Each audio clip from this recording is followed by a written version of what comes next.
어디가 더 가깝다고요? 본향이 더 가깝다. 여러분의 본향은 어디입니까?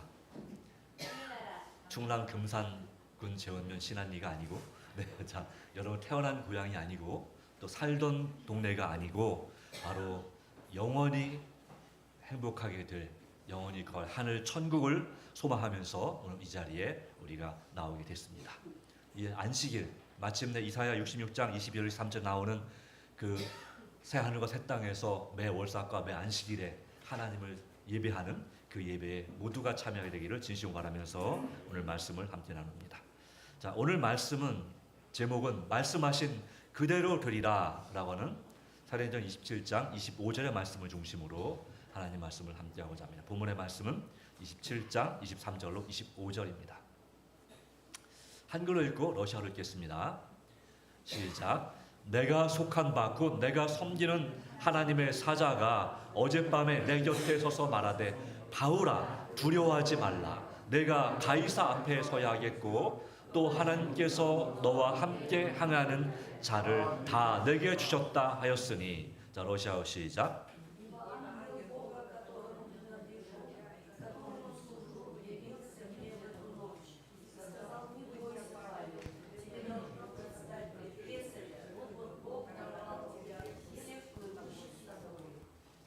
그다음입니다.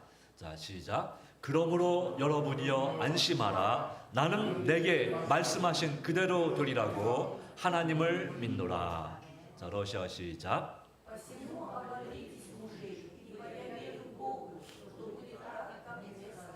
네, 감사합니다. 자, 여러분 이 폭풍 속에서의 그런 두려움처럼 그런 경험을 해본 적 있으십니까? 제가 신살립교회 여기 20년 전에 그 전에 훨씬 전에 신살립교회 담임할 때에 거기에 박한 집사님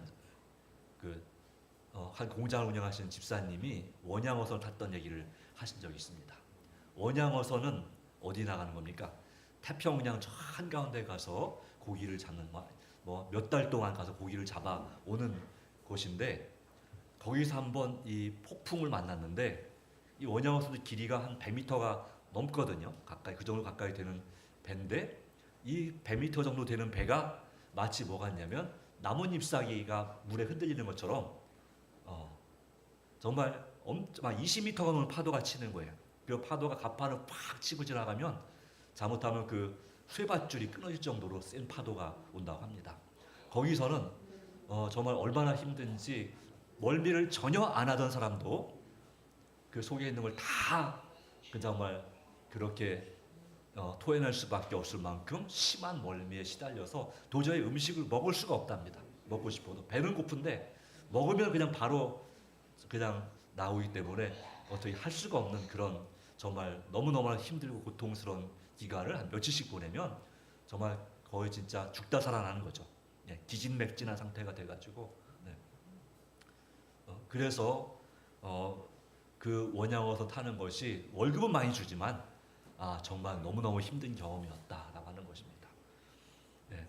그런 것처럼 우리 인생 가운데서도 정말 죽을 것 같은 진짜 인생의 폭풍과 시련을 경험할 때가 있습니다. 어떤 분에게는 지금 이 시기가 바로 그런 시기일 수도 있고 어떤 분에게 얼마 전에 또는 꽤 오래 전에 그런 정말 힘들고 어려웠던 경험을 했을지도 모르겠습니다. 그러나 말씀은 우리에게 이와 같이 말씀합니다. 폭풍 속에서도 두려워하지 말고 안심하라. 네. 폭풍 속에서도 두려워하지 말고 안심하라. 선장이 누구십니까?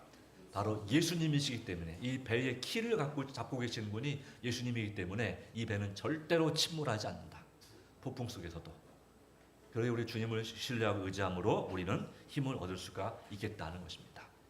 자, 바울이 예루살렘에서 체포된 다음에 그가 가이사랴로 내려와서 2년 동안 있다가 마침내 로마 가이사 황제 앞에 서기 위해서 이제 배를 타고 이동을 하게 되었습니다. 제 4차 로마 여행이 되겠습니다. 이 가이사랴라고 하는 도시에서 출발해서 바로 시리아 지역을 건너서 그 다음에 이 오늘날 터키 남부 지방을 지나서 구보를 지나서 남부 지방을 지나서 크레테라고 하는 섬에 이르게 됐습니다. 바로 그때 사도 바울은 내가 보니까 이 배가 정말 큰 폭풍을 만나서 아주 큰 어려움을 겪을 것 같으니 떠나지 말고 여기서 겨울을 났으면 좋겠다 라고 했는데, 선장의 말을 더 우선적으로 듣고서 그냥 무리하게 배를 출항하기로 했습니다. 이 크레테 항구가 몇 가지가 있는데 그 중에서 더 겨울나기 좋은 항구로 가자 해서 가는데, 이 크레테 섬에서부터 광풍, 정말 미친 폭풍이 몰아친 것입니다.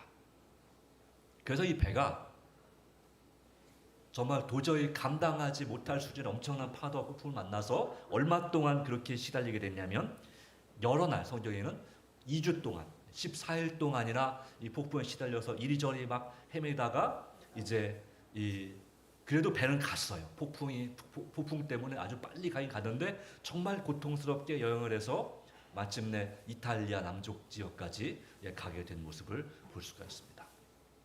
그런데 성경은 이와 같이 기록합니다. 열흘 동안 해도 별도 보이지 않냐고 큰 풍랑이 그대로 있음에 구원의 여망마저 없어졌더라. 사도행전 27장 20절 말씀 가운데 정말 어떻게 해볼 수 없는 그런 큰 어려움 가운데 처하게 되고, 이제는 꼼짝없이 우리는 물에 빠져 물고기박이 될 수밖에 없겠다라고 하는 그런 절망 가운데 빠지게 됐습니다. 자, 이때에 하나님께서 이 바울에게 꿈에 나타나신 것입니다. 내가 섬기는 하나님의 사자가 어젯밤에 내게 들어서서 말하되, 바울아 두려워하지 말라, 내가 가이사 앞에 서야 하겠고 라고 말하고 있습니다. 자, 네. 바울에게 밤에 말씀하신 약속을 주신 것입니다. 두려워하지 말라, 내가 가이사 앞에 서야 하겠고. 여러분, 우리는 누구 앞에 서야 할까요? 우리는 앞으로 누구 앞에 서야 할까요? 예, 잠언 22장 29절 말씀 가운데 내가 자기의 일에 능숙한 사람을 보았느냐? 이러한 사람은 왕 앞에 설 것이요 라고 말씀했습니다. 우리가 왕 앞에 설 수 있는 그런 아주 성실하고 부지런한 사람이 된다면, 또 전문적인 사람이 된다면 정말 좋겠습니다. 우리 요즘 시대는 이제 대통령 앞에가 되겠지만, 꼭 대통령까지는 아니라도 이 나라에서 인정받는 또 유력한 기관장들 앞에 설 수 있다면 하나님께서 여러분들 귀하게 쓰신다는 증거가 되겠습니다. 그러니까 더 큰 복은 무엇입니까? 왕이 되시는 예수님 앞에 서게 될 그날을 소망하면서 우리가 우리의 주어진 일을 최선을 다해서 완벽하게 능숙하게 할 수 있도록 성령님의 도우심을 구하시기 바랍니다. 그럴 때에 구원의 소망이 다 사라지는 절망적인 상황 가운데서도 하나님께서 역사하실 섭리를 볼 수가 있는 것입니다. 그런 모두가 절망할 때 우리는 예수님을 바라봄으로 누군가에게 희망이 될 수가 있고 용기를 주는 사람이 될 수 있다는 사실을 다시 한번 기억합니다. 그러기에 사도 바울은 이와 같이 말했습니다. 사도행전 27장 26절 말씀 가운데 그런즉 우리가 반드시 한 섬에 걸리리라 하더라. 그 섬이 바로 뭐냐면 성경에는 멜리데, 오늘날 지명으로 몰타라고 하는 섬, 이탈리아 시칠리아 남부에 있는 남부 지역에 있는 남쪽에 있는 그 섬에 걸리게 된 모습을 볼 수가 있습니다. 그러니까 이 말씀을 주면서 이제 하나님께서 바로 나와 함께하는 자들 내게 주셨다고 약속하셨으니 여러분 걱정하지 마십시오. 나에게 두려워하지 말라 말씀하신 하나님. 아마 사도 바울도 그렇게 2주일 동안의 엄청난 폭풍은 처음 만나봤습니다. 그도 이미 2번이나 파선을 경험했지만 난파되고 폭풍에 시달린 경험을 했지만 이와 같은 경험은 처음이라, 하나님 정말 제가 이 로마에 가지도 못하고 이 물속에 빠져 순교하는 것인가요? 하는 두려움 가운데 있을 때 하나님께서 천사를 보내서 그에게 바울아 두려워하지 말라 말씀하신 것입니다. 그리고 그 두려움을 극복한 바울을 통해서 주님은 바로 그 배에 타고 있는 276명의 사람들에게 그 선원들과 선장과 그리고 그 수많은 죄수들과 그리고 그 죄수들을 지키는 로마 병사들에게 말씀하시는 것입니다. 내 말을 들었으면 좋았겠지만 그러나 하나님께서 함께 하셔서 반드시 한 섬에 걸릴 것이니 모두가 다 머리카락 하나 떨어지지 않고서 다 구원받게 될 것이니 그러니 안심하라. 그리하여 그들이 안심하고 음식을 받아서 이제 요리해서 먹고, 그 다음에 그들이 할 수 있는 모든 걸 최선을 다해서 이제 탈출할 준비를 하게 됐고, 마침내 사도행전 27장 44절은 그 남은 사람들은 수영할 줄 아는 사람들 수영을 하고, 마침내 그 몰타섬 근처에서 난파에서 배가 깨질 때에, 그리고 그 남은 사람들은 널조각 또는 배 물건에 의지하여 나가게 하니 마침내 결론은 무엇입니까? 하나님께서 천사를 통해서 이 사도 바울에게 약속한 대로, 약속하신 그 말씀 그대로 어떤 일이 일어났습니까? 마침내 사람들이 다 상륙하여 구조되니라. 276명의 그 배 타고 있던 사람들이 모두가 다 구원함을 받게 된 역사가 있었습니다. 무엇에 의거해서? 나는 내게 말씀하신 그대로 되리라고 하나님을 믿노라 했던 사도 바울의 믿음을 받아들이고 같이 하나님께 의지한 이 사람들에게 이와 같은 역사가 일어나게 된 것입니다. 이 역사는 오늘날에도 우리에게 일어나야 될 줄로 믿습니다. 그런데 누가복음 21장의 이 재림의 징조장에 보면 예수께서 재림하시기 전에 어떤 일이 벌어질 것인가, 사람들이 세상에 임할 일을 생각하고 무서워함으로 뭐 하겠다고요? 기절하리니 이는 하늘의 권능들이 흔들리겠습니다. 이제는 정말 그런 때가 되고 있습니다. 이해할 수 없는 지구온난화로 인한 이해할 수 없는 천재지변이 일어나고 있습니다. 엄청난 산불에다가 엄청난 홍수에다가, 그리고 국지적인 그런 어제 내린 그런 엄청난 소나기도 남양주에만 1시간 동안 70mm가 넘는 비가 내렸다고 하니까요. 네, 엄청난 그런 일뿐만 아니라 또 지진, 기근, 그 외에 여러 가지 일들이 벌어지고 있고, 최근 뉴스 가운데는 일본이 엄청난 대지진으로 정말 말 그대로 침몰될지 모른다고 하는 그런 뉴스까지 뜨고 있는 상황입니다. 그리고 또 이제 우크라이나랑 러시아가 전쟁을 하고 있는데, 휴전 협상 중이죠. 근데 아주 잘 안 되고 있습니다만은, 그리고 이제 이 전쟁의 기운이 이 아시아 쪽으로, 이 중국과 대만 쪽으로 몰려오고 있습니다. 그래서 최근에 주한 미군 사령관이 이제 대만과 중국이 분쟁이 생기게 되면 우리나라도 대한민국도 좀 안전하진 않다, 이런 발표를 했습니다. 어젠가 그저께인가 나온 발표입니다. 그러다 보니까 이런 일들을 생각할 때 뭐 할 수밖에 없습니까? 사람들이 무서워함으로 기절할 수밖에 없는 그런 위기가 닥쳐오고 있다는 사실을 보여줍니다. 세상적인 그런 재림의 징조도 마찬가지지만 종교적인 의미에서 예수님의 재림의 징조도 이루어지고 있는 모습을 볼 수가 있습니다. 그러므로 우리는 어떻게 하면 이 세상 사람들처럼 두려워하는 대신에 안심하고 살 수 있을까요? 그것이 오늘의 말씀이 되겠습니다. 자, 첫째, 우리는 누구 편입니까? 확실합니까? 네.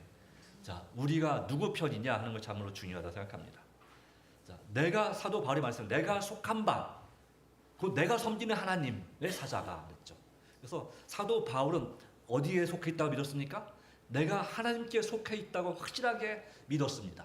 요한계시록 14장에 바로 하나님께 속한, 어린 양에게 속한 사람들이 나오는데 바로 그를 우리는 14만 4천인이라고 부릅니다. 자, 보시면 요한계시록 14장 4절 말씀 가운데 이 사람들은 여자와 더불어 더럽히지 않니, 여자는 타락한 교회, 바로 요한계시록 13장에 나오는 첫 번째 짐승, 그리고 17장 18장에 나오는 그 바벨론으로 표현된 음녀의 상징이 바로 타락한 교회와 더불어 더럽히지 아니하고 거짓된 비성경적인 교리를 받아들이지 아니하고 또 세상적으로 타락하지 아니하고 순결한 자라. 어린 양, 바로 예수님이 어디로 인도하시든지 하든지 따라가는 자며 사람 가운데서 속량을 받아 처음 익은 열매로 하나님과 누구에 속한 사람이요? 어린 양이신 예수님께 속한 자들이니. 그렇습니다. 마지막 때에 살아서 구원받을 천국에 갈 그 사람들은 꼭 14만 4천 아니라도 마찬가지고, 예수님을 진실로 믿는, 양심적으로 진실로 믿는 사람들은 누구에게 속한 사람들입니까? 하나님과 예수님께 속한 사람들입니다. 여러분은 하나님과 예수님께 속한 분들이십니까? 네. 그렇게 되기 원하십니까? 그렇다면 우리가 어떻게 해야 될까요? 자, 우리가 주님께 속한 사람이라면 왜 두려워합니까? 왜 불안하고 걱정하고 고민합니까? 여러분의 문제를 왜 혼자 씨름하고 있습니까? 그 문제를 가지고 주님 앞에 나오셨습니다. 이 안식일에 나오셨습니다. 그럼 어떻게 하셔야 됩니까? 너의 염려를 다 주께 뭐하라고 했습니까? 맡겨 버리라. 네. 그냥 맡기는 것이 아니라 뭐라고 했습니까? 네. 버려라. 네. 다시 안 쓸 것처럼, 안 찾을 것처럼 버려라. 이따 끝나고 돌아오실 때 다시 그 짐을 짊어지고 예수님 다시 주세요 하고 갖고 가지 마시고 뭐하라? 버려라. 왜요? 주께서 너희를 돌보심이니라. 그 말씀 다음에 무슨 말씀이 나오냐면 근신하라 깨어라 너의 대적 마귀가 우는 사자같이 두루다니며 삼킬자를 찾는다고 말씀하고 있어요. 그러니까 우리가 주님께 우리의 근심과 걱정을 믿음으로 온전히 맡기지 못하면 우리는 누구 밥이 될 수가 있어요? 사단의 밥이 될 수가 있다는 얘기예요. 그때 중간이 없어요. 사단 쪽에 속하든지 아니면 하나님께 속하든지 우리 여러분은 이 시간 분명한 결정을 내려야 됩니다. 뜨뜻미지근한 것은 이제는 깰 때가 벌써 된 것입니다. 그러기에 어린 양에 속한 자들 되시기 바랍니다. 자, 그것이 중요하고, 자, 에이브러함 링컨 대통령 아시죠? 미국의 가장 존경받는 대통령, 16대 대통령인데 그가 대통령 취임하자마자 1861년에 남북 전쟁이 일어났습니다. 5년 동안 나라가 남북을 나뉘어서 아주 초토화되고 수많은 사람들이 고통을 받는 일이 벌어졌는데 그 전쟁의 결정적인 계기, 바로 그 전까지는 남군이 훨씬 더 유능한 장군도 많고 병력도 많고 무기도 우수했는데 이제 점점 북군들이 이제 그 새로운 지휘관들이 훈련받고 조금씩 이제 채워지면서 마침내 1863년 7월 1일부터 3일까지 게티스버그라고 하는 이 평원에서 조그만 언덕이 있는 그곳에서 전투가 일어났습니다. 그리고 극적으로 이 게티스버그라는 영화도 있습니다. 극적으로 북군이 승리하게 됐습니다. 그리고 그 다음에 며칠 후에 아마도 한 달 후에 그 자리에 바로 그 전투가 벌어졌던 그 게티스버그 그 전쟁터에서 링컨 대통령이 아주 유명한 연설을 했습니다. 그것을 요즘 미국 대학생들이 졸업하기 전에 반드시 외워야 되는 연설 중에 하나가 바로 링컨의 연설이라고 합니다. 자, 그런 이 링컨이 한 말 중에 이런 말이 있습니다.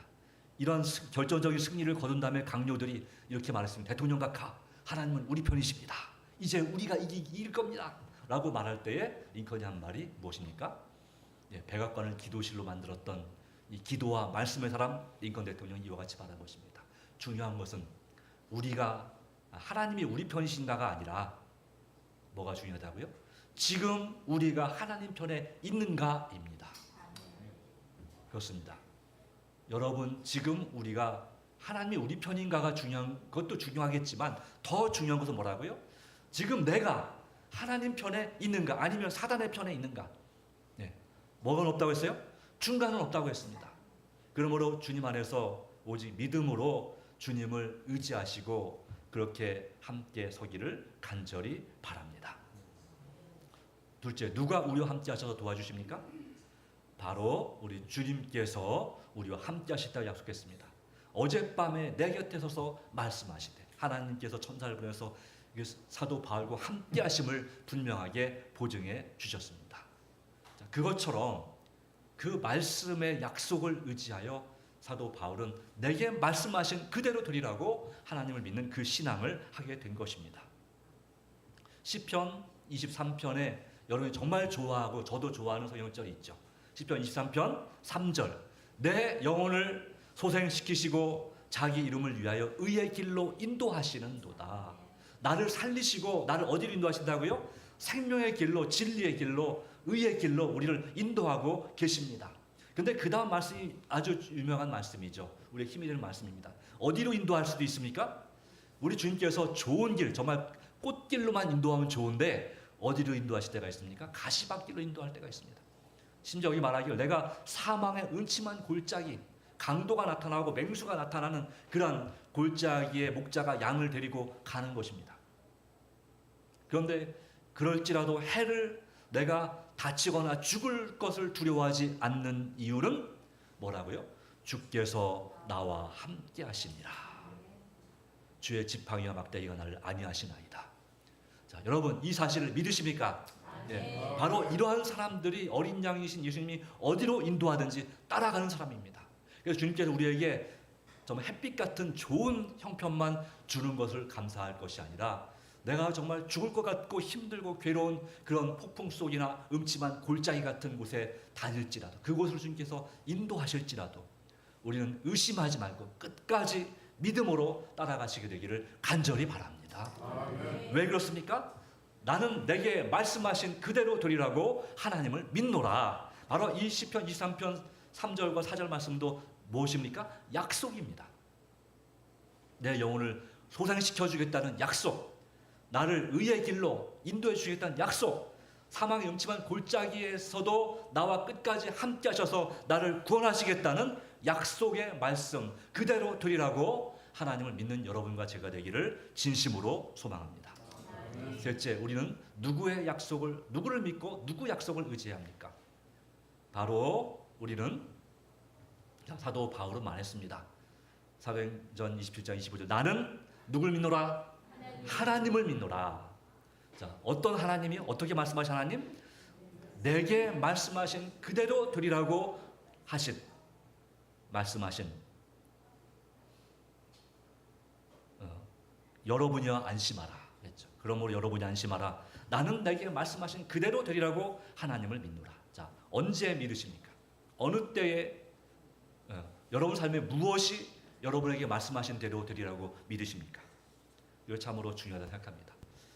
저 개인적으로 이 말씀은 체험한 것은 제가 결혼하기 전에 이 말씀을 이번 장막부흥회, 올해 장막부흥회 서울대 장막부흥회 강사신 박진영 목사님, 미국으로 가서 복귀하시는 박진영 목사님이 제가 이제 결혼하기 위해서 막 선을 보고 있는데 할 때마다 안 되는 거예요. 이 사람 만나도 안 되고 저 사람 만나도 안 되고 그때 제 스타일이 아주 우중충했어요. 안경도 두껍고 큰 안경 쓰고 머리 스타일도 그렇고 진짜 시골 촌 사람이 자기 옷에 몸에 맞지 않는 양복 입은 같은 느낌, 뭐 이런 느낌이었어요. 그러니까 이 별로 매력적이지 않았어요. 하나가 그나마 남긴 목소리 하나만 좀 봐줄만 했습니다.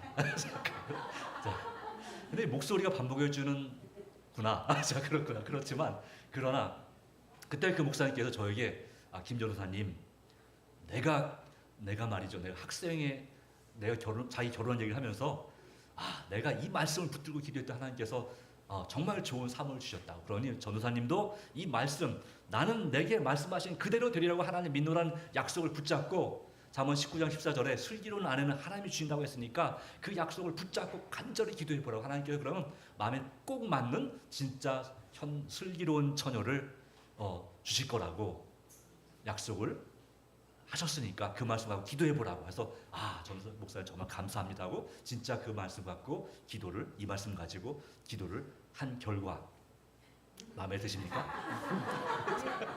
네. 제가 장가를 잘 갔습니다. 덕분에 네, 정말 좋은 사모를 만나게 팔불출이되고 있습니다만은 어쨌든 양해를 구합니다. 이 말씀, 그래서 이 내 삶의 이 말씀이 어떤 말씀이든지 여러분이 좋아하는 말씀, 여러분 삶에 뭐가 되어야 됩니까? 체험이 돼야 됩니다. 그럴 때 그 말씀이 남의 말씀, 그냥 단순한 성경 말씀이 아니라 누구의 말씀이 됩니까? 나의 말씀이 됩니다. 이 말씀은 살아 있습니다. 말씀을 주신 하나님께서도 살아 계십니다. 그러므로 이 말씀을 통해서 우리는 무엇을 믿을 수 있습니까? 나를 구원하신 주님, 죄로부터 나를 구원하신, 용서하시고 죄의 결과로부터, 즉 사망으로부터, 슬픔으로부터 우리를 구원하신 분인, 우리를 또한 죄의 본성, 바로 끊임없이 우리의 믿음의 씨름을 하고 있는 우리의 품성에 변화를 주시는 구원을 주십니다. 바로 그것을 우리는 믿을 수 있습니다. 그리고 마침내 이와 같은 예수님께서 우리를 이 죄악 환경, 이 죄된 세상으로부터 우리를 구원하실 것을 예수님의 재림의 약속을 성경에 수없이 많이 강조하고 있습니다. 반드시 다시 오겠다. 그리고 속히 오겠다. 그리고 여러분을 영원히 행복하고 불행이 없는, 죽음이 없는 그런 천국으로 분명히 이끌고 가시겠다고 너희를 내게로 영접하여 나 있는 곳에 너희도 있게 하리라. 그러므로 뭐하지 말라? 두려워하지도 말고 근심하지도 말라. 그러므로 로마서 8장 1절 2절 말씀 가운데 이제 그리스도 예수 안에 있는 자에게는 뭐가 없다고요? 결코 정죄함이 없다. 우리가 예수님을 앞에 진정으로 믿음으로 우리의 죄를 고백하고 용서받을 때 우리는 쫓겨나지 않습니다. 어둠으로 쫓겨나지 않습니다. 우리의 어떤 죄든지, 과거의 어떤 죄든지 진심으로 여러분 용서를 구하셨다면 여러분의 죄는 용서받은 것으로 믿으시기 바랍니다. 아멘. 용서받은 증거는 바로 감정, 물론 마음이 평안해지는 감정도 있지만 그 이전에 뭐가 필요합니까? 믿음이 필요한 것입니다. 그렇게 믿을 때 우리 죄가 용서받은 것을 믿습니다. 또 현재의 죄도 마찬가지입니다. 바로 이는 그리스도 예수의 안에 있는 생명의 성령의 법이 영원한 생명을 주시고 우리를 천국으로 이끌 수 있는 불가능을 가능케 하시는 성령의 법이 죄의 법과 사망의 법에서 너를 해방하였습니다.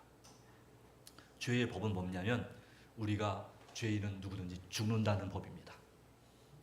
사망의 법은 뭘까요?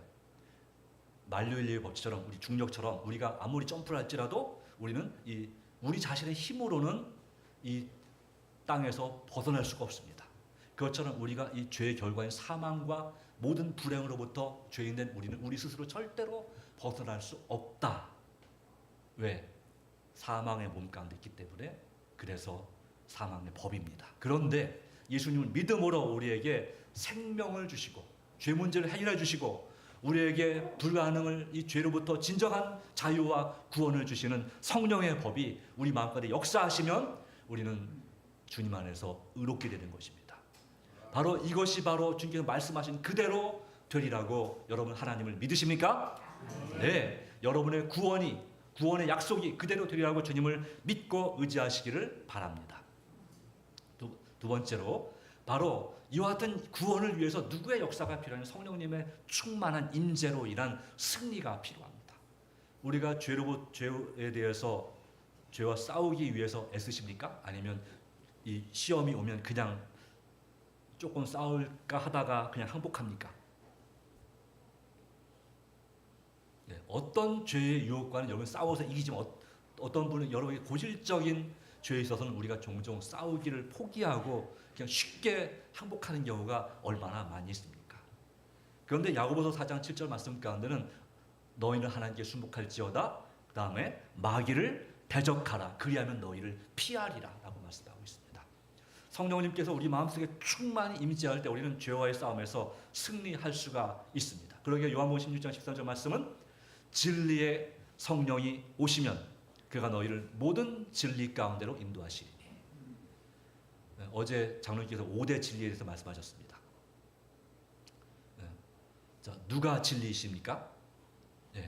삼위 하나님께서 성삼위 하나님께서 진리가 되십니다. 그분이 주신 말씀이 바로 진리이십니다. 그리고 그래서 주님께서 이 각 시대마다 참 진리를 믿는 온전한 진리를 믿는 교회를 가지고 계셨습니다. 그러면 주님께서는 오늘날에도 참 진리를 가진 그래도 가장 온전한 진리를 가진 교회로 여러분을 인도해 주시고 여러분이 정말 양심이 살아있다면 주님은 어디에 있을지라도 여러분에게 그 진리를 깨닫게 하시고 주님 뜻대로 주님 말씀대로 살도록 성령께서 강력하게 역사하셔서 도와주시고 마침내 승리하는 삶을 그래서 정말 풍성한 영적으로나 육적으로나 풍성한 삶을 살게 하시는 것입니다. 그 믿음으로 사시기 바랍니다. 세 번째 우리 삶에 축복 매일의 필요에 대한 축복이 약속되어 있습니다. 너희는 먼저 그의 나라와 그의 의를 구하라 그리하면 이 모든 것을 너희에게 더하시리라는 약속의 말씀이 있습니다. 우리가 간절히 기도함으로 내게 말씀하신 이 약속의 말씀을 믿고 하나님 나라가 내 안에 임하길 바라고 내 자신의 의가 아니라 예수님의 의를 본받기를 전적으로 소망하고 날마다 여러분 자신을 주님께 굴복할 때 바로 주님께서 여러분에게 필요한 먹을 것, 입을 것, 마실 것, 의식주 모든 문제를 온전히 해결해 주실 것을 믿으시기 바랍니다. 아멘. 이것이 바로 내게 말씀하신 그대로 되리라고 하나님 믿노란 세 번째 의미가 되겠습니다. 마지막 의미는 이것입니다. 환난. 곧 물론 중세 시대에도 큰 환난이 있었지만 이제 예수님 재림 직전에 이 환란, 야고보의 환란이라고 불리는 예레미야 20장 30장에 나오는 그 환란이 임할 것을 예언하고 있습니다. 그 환란에 대한 이야기를 들을 때 두렵고 불안하지 않습니까? 바로 그런 곳에서부터의 진정한 안식과 쉼, 우리의 삶에서도 당하는 내가 개인적으로 겪는 환란과 핍박 가운데서도 우리가 참된 안식을 주시기 위해서 주께서 말씀을 주셨습니다. 다니엘 12장 1절 그때 내 민족을 호위하는 큰 군주 미가엘이 일어날 것이요 또 환란이 있으니 개국 이래로 역사가 시작된 이래로 그때까지 없던 환란일 것이며 그런데 뭐라고 말씀합니까? 그때에 내 백성 중에 어디에 기록된 자가 책에 기록된 모든 자가 구원을 받을 것이라. 이 책은 무슨 책입니까? 요한계시록 22장에 의하면 생명책에 기록된 사람들은 구원받을 것이다. 여러분의 이름이 하늘 생명책에 기록되어 있습니까? 안 지워졌습니까? 확신이 필요합니다. 자, 나의 이름 하늘에 적혀있나이까? 정말 여러분의 이름이 이것은 여러분이 의도적으로 주님을 떠나지 않는 이상은 지워지기 어려운 이름입니다. 알면서도 하나님 뜻대로 살지 않는 이상은. 그래서 여러분 알고 배운 것에 대해서 어떻게든지 내 자신의 힘과 의지로는 순종하기 어렵지만 성령님의 충만한 임재를 구하시고 그분의 도우심 그리고 그 안에 함께 하시는 예수님을 통해서 여러분이 알고 배워 깨달은 바를 온전히 실천하기로 결심하시기 바랍니다. 아멘. 그렇게 될 때 주님은 우리가 천국에 합당한 백성이 되게 만들어줄 거라고 믿습니다. 자, 이때에 이제 요한계시록 13장의 두 번째 짐승, 땅에서 올라온 짐승이 등장합니다.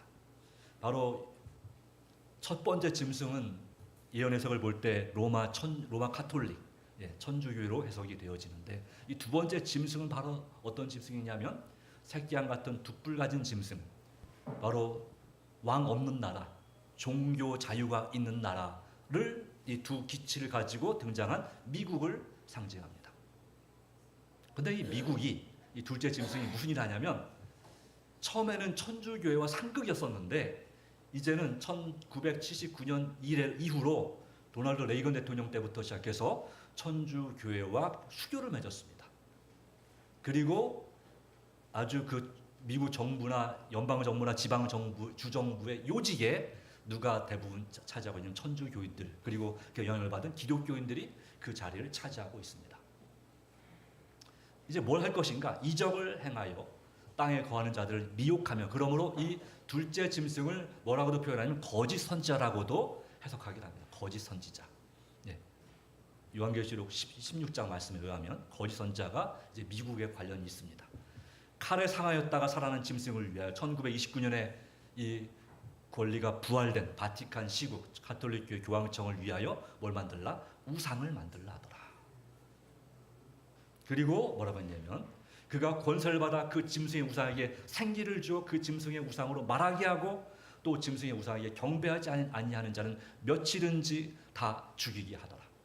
이것은 다니엘 3장에 바벨론 왕 느부갓네살 왕이 금신상을 만들어 놓고 거기에 절하지 아니하는 자는 누구든지 다 죽이겠다 하고 실제로 거절한 이 다니엘의 세 친구를 푸른 불에 집어넣었던 사건과 유사한 사건입니다. 그런 일이 이 마지막 때에 똑같이 벌어질 것이다 라고 하는 것입니다. 그래서 짐승의 우상에게 경배하게 한다. 그 전까지는 이 짐승의 우상은 우리가 어떻게 해석하냐면 타락한 정치와 종교 또 기독교 연합세력이 바로 연합체가 바로 이 짐승의 우상이다라고 해석을 하는데요. 네. 그런데 이 세력이 그 전까지는 물밑에서 이렇게 만들어졌습니다. 그런데 이제 한 법이 선포가 됐는데 5월 2일자 연합뉴스와 조선일보 여러 신문에 등장했습니다. 지난 5월 1일에 미국 트럼프 대통령이 종교자유위원회 설치 행정명령을 내렸다라고 하는, 그래서 미국에서 종교를 특별히 기독교를 되살릴 것이라고 하는 그러한 행정명령을 서명했고 그것은 즉시 시행되는 것입니다. 그래서 국가 기도의 날에 행정명령 서명식을 가지면서 뭐라고 했냐면 반기독교적, 반유대주의적 편견과 폭력에 대응하기 위해서 이 종교자유위원회를 설치한다라고 했어요. 그래서 그 기사를 더 읽어보면 아마도 이 정치와 종교 분리의 원칙을 위반한다고 그렇게 법정 소송을 걸지 모르겠다. 그러나 우리 법무부 장관이 이길 것이다. 이런 내용도 밑에 기사 가운데 적혀 있습니다. 제가 카톡으로 한번 보내드린, 또 제 페이스북에 들어보시면 보실 수 있겠습니다만은, 자, 종교 자유, 미국이 원래 종교 자유국가 아닌가요? 그런데 거기에 종교 자유 위원회를 만들었습니다. 꽤 몇십 년 전에 모든 미국의 공립 학교에서 시작할 때마다 기도하는 그런 게 있었는데 그것을 폐지했던 적이 있었습니다. 그런데 그로부터 몇십 년 지나서 다시 미국 연방 정부가 이 종교에 대한 법에 손을 대기 시작한 것입니다. 물론 이 종교자유위원회의 의미는 좋은 의미입니다. 미국 내에는 어떤 사람도 종교 자유를 침해받지 않는다. 그걸 위해서 이렇게 이런 위원회를 설치한다. 지난 2월 6일에 대통령 취임할 때는 행정명령에 신앙 그 사무국이라고 하는 미국인들의 신앙을 위한 사무국을 이제 만들었고, 그리고 또 그 국무회의 때 대표 기도할 수 있도록 기도회 시간을 갖고 뭐 이렇게 하는 이렇게 종교적인 그런 서양의 기독교적인 모습을 보여주고 있습니다. 당장은 이것이 별거 아닌 것처럼 보이지만 여러분, 우리가 분명히 유의할 것은 이제 원래 정치와 종교가 철저하게 분리되었던 미국이 이 정치와 종교를 합쳐서 뭔가를 하고, 즉 짐승의 우상을 이제 수면 위로 드러내는 바로 그 일을 시작하는 하나의 그 기점이 바로 이 뉴스라고 할 수 있는 것입니다. 지금은 좋은 의도로 시작하지만 점점 강화가 되면, 마치 코로나 때 여러분 강제 격리 또 교회 집회를 금지했던 것처럼, 원래 어떤 의도로 했습니까? 감염 위험이 있으니까 모이지 말아라. 그것이 어떻게 됐습니까? 나중에는 이것이 강제적으로 시행하는 그런 것이 되는 것입니다. 하나 더 있다면, 이제 민주당이 발의한 법안 가운데, 우리나라 민주당, 더불어민주당이 발의한 법안 가운데 뭐가 있냐면, 모든 근로자들을 일요일마다 강제 휴무시키는 법을 만들자. 그러니까 일요일마다 강제로 쉬게 만드는 법을 만들겠다라는 법을 발의를 했습니다. 그것이 통과될지는 모르겠으나 현재 그런 일들이 벌어지고 있습니다. 뭘 의미합니까? 요한계시록 13장에 이 재림의 징조에 관한 예언이, 이 마지막 때에 관한 예언이 한 발 더 가까이 성취되고 있는 모습을 우리에게 보여주고 있습니다.